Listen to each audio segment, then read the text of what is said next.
오빠, 어? 오빠, 왜 이렇게 눈이 풀려 있어요? 너무 피곤해 보이는데? 아, 요즘 잠을 좀 못 주무시는 거 아니에요? 요새 잠을 좀 설쳐요. 코를 고나 봐. 프로다. 골다가 깨고 골다가 나도 깨고 하니까. 모르게. 나도 모르게. 그래서 너무 피곤해가지고 요새 운전도 힘드네 요새. 그래서 오늘 깜짝이야. 제가 깜짝이야. 준비를 했습니다. 요즘 두둔. 주변에 코골이 네. 때문에 고생하시는 분들 무척 많으실 텐데요. 여기 있네. 오늘 저희 금요건강의 이 코골이에 대해서 속속들이 파헤쳐보는 시간을 마련했는데요. 오늘도 역시 BS코아의 배성우 원장님과 함께하겠습니다. 어서 오세요. 우와. 안녕하세요. 오늘은 오늘 일하다가 오셨나 봐요. 네. 아니, 근데 원래 의사 선생님의 상징은 이거 하얀 가운 아닙니까? 여기는 핑크 가운이네요. 제가 좀 튀는 걸 좋아해서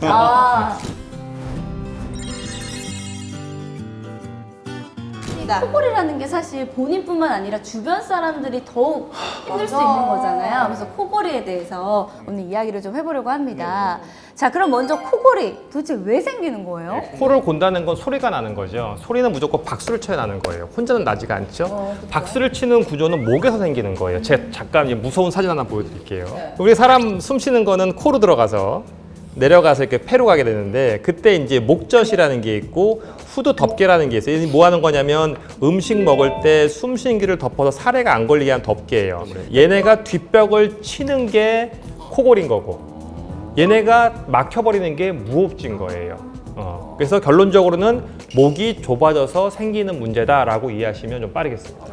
직접적으로 코에서 나는 소리는 아닌 거네요. 근데 코골이에서 코자가 왜 들어갔느냐? 네. 이게 중요하기 때문에 그런 거예요. 코가 막히면 대부분 다 99% 입을 벌리고 숨 쉽니다. 맞아, 입을 맞아. 벌리면 뭐가 문제냐?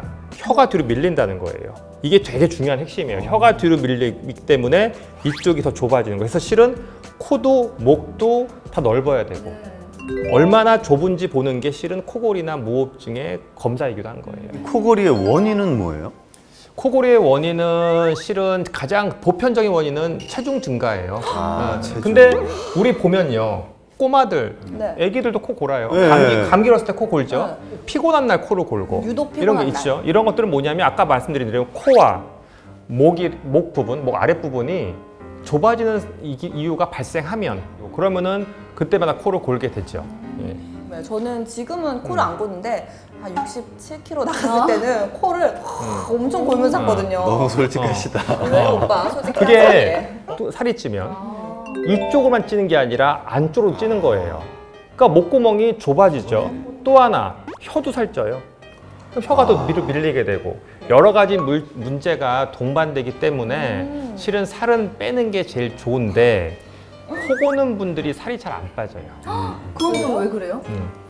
살을 빼려면 유산소 운동 하시죠? 네. 유산소 하라고 하죠. 유산소 하는데 유산소 운동 결국 지방을 태워야 되는 거예요. 그렇죠. 그러려면 산소 공급이 돼야 되는 거예요. 그런데 코가 안 좋은 경우에 산소 공급이 잘 안 되죠. 그런데 무호흡이 있으니까 또 공급이 안 되죠. 그러니까 자는 동안에 계속 산소 부족 현상을 갖다 시달려요. 근데 그런 분들은 보통 보면은 아까 말했지만 코도 안 좋기 때문에 낮 시간 동안도 산소 흡입량이 떨어져요. 그러면 결론적으로는 24시간 계속 유산소 운동이 덜 돼요. 그러면은 잘 안 되죠. 그래서 결론적으로 유산소 운동이 잘 되는 구조로 바꾸지 않으면 실패하는 경우가 되게 많아요. 마른 사람들도 코를 고는 경우가 있단 말이에요. 말랐는데 골잖아요. 저도 코를 골거든요. 코랑 목이랑 목 아랫부분이 뚱뚱한 사람은 다 좁아진다고 보시면 돼요. 근데 안 뚱뚱한 사람도 구조적으로 태어날 때 좀 좁은 분도 있어요. 또 혀가 더 큰 분도 있어요. 뚱뚱하지 않은데 혀만 큰 사람도 있고 이런 경우에는 코를 갖다가 또 젊으신 분들도 많이 고세요.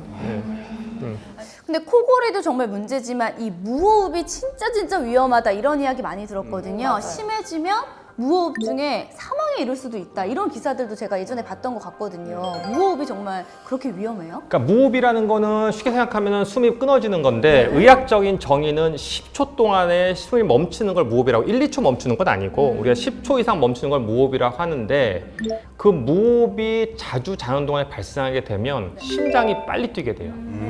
왜 그러느냐? 심장은 각 몸으로 영양분과 그렇죠 산소를 운반해 주는 건데 산소가 딱 부족하단 말이에요. 뇌에서 그럼 뭐해? 심장아 빨리 뛰어. 빨리 뛰는 거죠.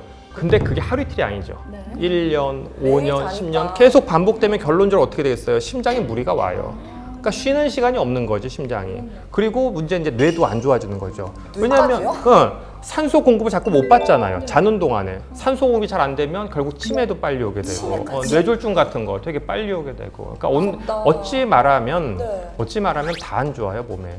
좋을 수 없죠. 보약이란 말이 맞네. 그렇죠. 예. 근데 단순히 코골이 하면 그냥 시끄럽다 뭐 이 정도로만 생각했는데 뇌까지. 뇌부터 심장까지 굉장히 중요한 신호가 된다라고 하니까 잘 치료를 해야 될 것 같은데요. 그럼 먼저 진단부터 살펴보도록 하겠습니다. 이 코골이와 무호흡 어떤 방법으로 진단을 받을 수 있나요? 저희가 이제 설문지를 기본적으로 한 뒤에 각종 검사를 합니다. 네. 코에 대해서는 CT를 찍고요. 코에 문제가 있는지, CT 얼마나 좁은지 보게 되고, 목에 대해서는 내시경만 찍으면 됩니다. 입 벌려서 목구멍이 얼마나 넓은지 보게 되고, 목 아래쪽은 코로 들어간 내시경이 들어가요. 그래서 목 아래쪽이 얼마나 좁은지를 보게 되는 게 가장 1차적인 검사입니다. 네. 또 다른 검사가 있을까요? 그게 1차적인 검사이고, 추가적인 검사를 한다면은 실제로 자면서 검사는 제일 좋겠죠. 그래서 요즘에는 수면 방언 검사라고 실제로 재워요, 병원에서. 그런 거는 비용이나 뭐 보험이나 이런 게 그렇죠. 그래서 그 전에는 이 비용이 병원마다 비급여라 들쑥날쑥했는데 문재인 케어 되면서 네. 보험이 됐거든요. 오, 좋다. 보험이 되면서 비용이 똑같아요. 11만 8,590원. 네. 네, 그래서 똑같게. 그래서 주무시면 돼요. 아침에 저녁에 오셔가지고 9시에 오셔가지고 숨을 잘 쉬는지, 심장은 몇 번 뛰는지 이런 걸 각종 지표를 똑바로 누웠는지 옆으로 누웠는지 이런 걸 다 측정을 한 다음에 아침에 깨워서 귀가하시는 그런 검사 시간을 갖고 있습니다. 무호흡의 횟수가 중요하겠죠. 네.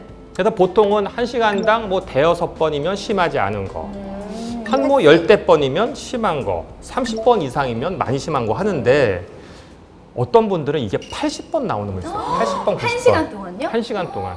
거의 안 쉰 거 아니에요, 거의?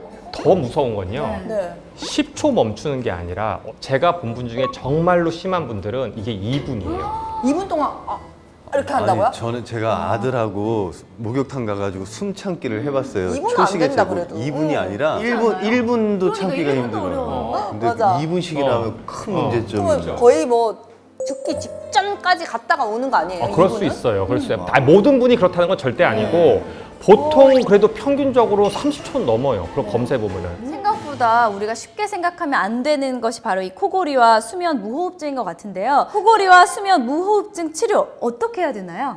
아니죠. 기본은 네. 뭐 아시겠지만 살 빼는 거. 그게 난 제일 어려워요. 그렇죠. 살 빼고 옆으로 주무시고 네. 술 안 드시고 이런 건데 실은 그런 거로 되는 분들은 병원에 안 오죠.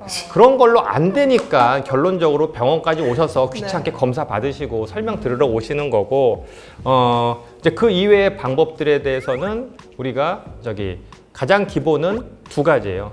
수술할 거냐, 기구 사용할 거냐. 기구. 그럼 우리가 보통 TV에서 많이 보는 양압기는 기구적인 그렇죠. 치료에 기구적인. 들어가는 예. 거군요. 예, 예. 제가 아까 그렸던 그걸 다시 한번 보여드린다면, 그러니까 이렇게 생각하면 쉬우세요. 코나 목젖은 수술적 치료가 유리하세요. 이쪽이 좀 좋아요. 요 아래쪽이 안 좋다? 그럼 기구 사용을 하는 게 유리해요.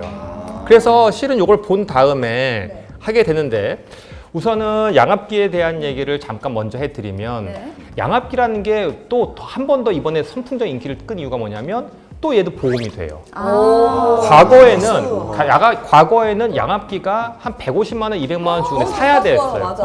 이제는 한 달 대여료가 한 18,000원 정도예요. 이제는 대여료를 하는군요. 몇 달 쓰다가 내가 마음에 안 드네? 그러면은 뭐 반납하셔도 되고 마음에 드네? 그러면은 실은 뭐 탕수육 한 그릇 값이면 되는 거니까 한 달에. 아니 제 동생 같은 경우에는 이제 코도 고는데 이도 갈고 해서 구강내 장치 뭐 이런 거를 엄청 비싸게 주고 사서 끼고 자거든요. 근데 그것도 효과가 있긴 있는 것 같은데 뭐 영구적인 건 아닌 것 같아서. 각각의 장단점이 다 달라요. 그러니까 본인의 맞춤 치료를 해야 돼요. 구강내 장치는 재갈을 물고 턱을 앞으로 이렇게 미는 거예요. 그래서 이동내가 넓어지게 하는 거예요. 맨 아래 동안이. 효과는 분명히 있는데 단점이 딱 알고 계셔야 돼요. 앞으로 똑바로 주무셔야 돼요. 이러고 옆으로 주무시면 턱이 눌리는 순간 악관절에 문제가 와요. 그래서 치과 선생님들이 알면서도 실은 잘 안 알려주는 게 이런 문제인데 보통은 1년 이상은 쓰지 않는다가 보통 기본적인 좀 준수사항이 있습니다. 그렇다면 그 다음으로 수술적인 치료에 대해서 한번 여쭤볼게요. 어떤 수술을 하게 되죠? 결국에는 구멍 넓히자예요. 수술 시간도 코 수술은 비염 때 말씀드린 것처럼 비중경 망곡증 교정, 그다음에 합의학계 수술 한 30분 정도 걸리는 수술이 될 거고요. 네. 한 번 수술하면 평생 또 수할 일은 뭐 거의 99% 없이 요즘에는 거의 코 수술은 그걸 끝나게 되고 목을 넘어가서 목젖 주변 수술은 과거에 목젖을 다 자르고 막 피나고 막 엄청 많이 했는데 목소리 바뀐다고 요즘에는 들었어요. 그렇죠. 목젖 주변을 레이저로 간단하게 좀 줄이는 방법이 있습니다. 시간은 한 10분, 15분 정도 걸리게 되고 편도가 어릴 때는 크다가 나이 들면 줄어드는데 안 줄어드는 분들이 간혹 있어요. 그럼 편도도 같이 줄여주면 현저하게 좋아집니다. 그럼 수술 같은 경우에는 수술을 하고 나면 바로 효과를 볼 수 있나요? 수술하고 나서 아무래도 한 달 정도는 코랑 목이랑 부으니까 곧 지나고 보통 3달째 평가하게 되는데요. 실은 그거는 해봐야지 알아요. 왜냐면 사람마다 배둘레, 목둘레, 자는 모양이 다 다르거든요. 그래서 그거는 실은 어느 정도 효과 있겠다라는 생각을 하니까 수술하자고 권하는 거고 그게 효과가 예상대로 높으면 제일 해피한 거고 그게 부족하다 그러면 그때는 양압기를 쓰는데 이게 단점이 뭐냐면 불편한 것 플러스 입을 벌리면 효과가 없어요. 왜? 벌리는 순간 공기를 새버려요. 그러면 이게 하나만 하거든요. 그런데 입을 다물려면 결국 코가 좋아야 돼요. 코도 좁고 목도 좁은데 양기를 딱 써놓으면 그 공기를 여기까지 전달하려면 되게 힘들어요. 답답해. 그래서 수술이 효과가 설령 없더라도 양압기를 쓰는 데 있어서는 굉장히 유리할 것이고 그래서 제가 봐서는 코가 좁으신 분들 저는 무조건 실은 코는 넓히고 보자고 얘기를 하긴 합니다. 예. 와, 오늘 이렇게 코골이와 수면 무호흡증에 대해서 살펴봤는데 이야기를 쭉 듣다 보니까요. 뭔가 좀 진단부터 치료까지 굉장히 일이 많이 들 것 같거든요. 근데 우리 BS 코아에서는 이 모든 것들을 진단부터 치료까지 한 번에 다 할 수가 있는 건지 그렇죠. 궁금해요. 예, 저희 클리닉에 오시면 저희가 뭐 모든 세팅이 다 되어 있습니다. 그래서 비만 클리닉을 할지 수술을 할지 양압기를 쓸지 기구 사용을 할지 이런 거에 대한 것도 자세하게 설명드리는데 실은 상담 시간이 되게 오래 걸려요. 적어도 30분 걸리거든요. 그러니까 상담을 오실 때는 그 정도 시간을 딱 갖고 오셔야지 안 그러면 조금 좀 너무 촉박하게 할 수도 있습니다. 그럼 원장님 그동안 환자분들 중에서 치료를 받고 굉장히 효과가 좋았던 분 혹시 계실까요? 네. 인생이 바뀌었을 것 같아요. 그렇죠. 인생이 바뀐 분들이 몇 분 있으세요. 한 분은 20대 후반의 남자분이에요. 뚱뚱해요. 네. 뚱뚱하신데 산소 포화도가 누우면 그냥 가만히 눈 떠서 누웠는데 이미 떨어져요. 그래서 제가 물어봤어요. 누워서 주무실 수 있으세요? 네. 앉아서 잔대요. 힘들어서. 그러니까 이 사람의 목표는 누워서 자는 거예요. 근데 이런 분들은 제가 그렇게 해요. 너무 심하신 분들은 좁은 부분 넓히고 양압기를 단기간 써야 됩니다. 왜? 산소 공급이 잘 돼야 살도 빠집니다. 그러니까 같이 합시다라고 얘기해서 수술을 먼저 했어요. 이제 2달째 되셔가지고 제가 물어봤죠. 어때요? 누워서 잘 수 있어요? 그러니까 누워서 잘 수 있대요. 중간에 브라보. 깨세요? 중간에 깨세요? 안 깬대요. 자기는 잠을 이렇게 자본 적이 없다라는 거예요. 그런 얘기 들으면 실은 기분은 되게 좋죠. 정말 뿌듯하셨겠네요. 네, 네. 네, 오늘은 코골이와 수면 무호흡증에 대해서 알아봤는데요. 우리 원장님의 이 자신감 넘치는 목소리 들으셨죠? 그러니까 언제든지 오셔서 상담 받으시면 아마 좋은 이야기 또 좋은 결과를 얻을 수 있을 거라 생각합니다. 자, 우리 금요 건강에 다음 시간에 이 멤버 그대로 또 만나 뵙도록 하겠습니다. 네, 감사합니다. 고맙습니다. 고맙습니다. 고맙습니다. 선생님 고맙습니다. 감사합니다.